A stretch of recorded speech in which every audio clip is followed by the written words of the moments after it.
is an easy step-by-step tutorial on how to do the spatter pattern stitch. I'm going to be using a 4mm hook and some cotton yarn size 3. You want to start with that foundation chain that's a multiple of 6 plus 2. So in my case, I have 14.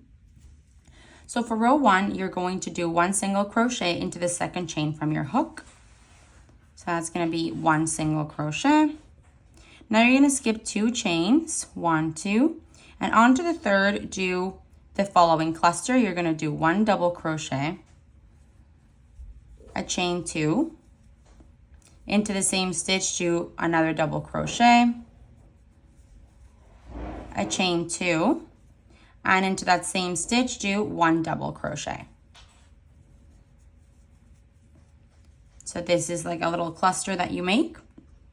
Now you're going to skip 2 chains, and onto the third, do 1 single crochet.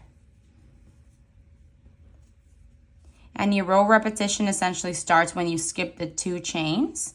So we're going to do that again. We skip 2.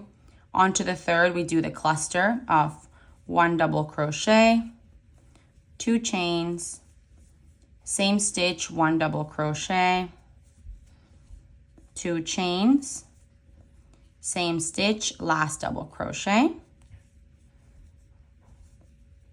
You skip 2, and onto the third, do 1 single crochet. In my case, that is the end of the row, but if you have more to go, then continue that repetition. For row 2, you're going to start with a chain 5 and flip your work. You're going to work into that first stitch. You're going to do 1 double crochet. The chain 5, by the way, counts as a double crochet and a chain 2.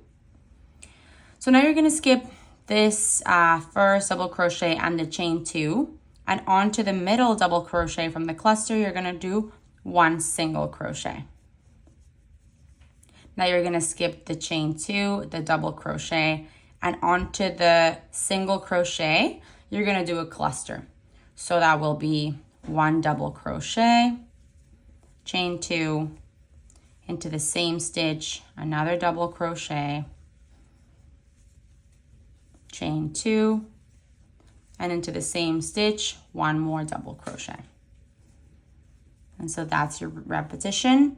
You're going to skip the double crochet, the chain 2, and onto the middle double crochet from the cluster of the previous row, you're going to do 1 single crochet.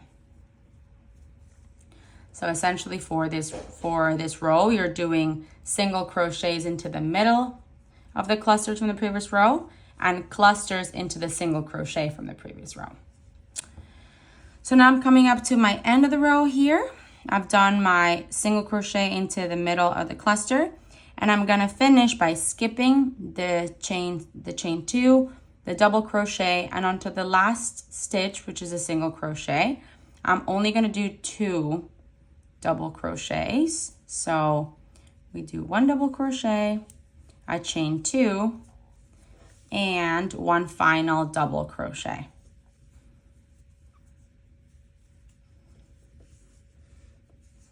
And this is the end of row 2. For row 3, you want to start with a chain 1 and flip your work. And now you want to do 1 single crochet into the first double crochet, which is going to be this one. So we're going to do 1 single crochet. Now we're going to skip the chain 2 and the double crochet, and into the single crochet, we're going to do a cluster.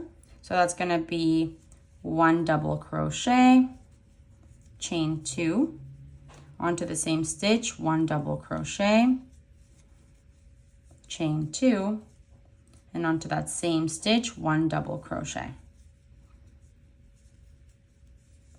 Now you're going to skip the next double crochet and chain space, and into the middle of the cluster, into the top of the double crochet, you're going to do 1 single crochet. And that's the repeat you want to follow. So I'm going to skip the chain 2 and the double crochet, and onto the next single crochet, I'm going to do a cluster. So we're going to do double crochet, chain 2, double crochet, chain 2, into the same stitch in my last double crochet. And to finish row 3, you want to do 1 single crochet into the 3rd chain from the turning chain. Remember how you started the previous row with a chain 5? So you're going to find the 3rd one from bottom to top, and into that 3rd chain you're going to do 1 single crochet. And this is the end of row 3. So moving forward, you're just going to repeat rows 2 and 3 back and forth, and you're going to get something that looks like this. Pretty cool looking. Creates this like surface and texture to your work. Quite beautiful.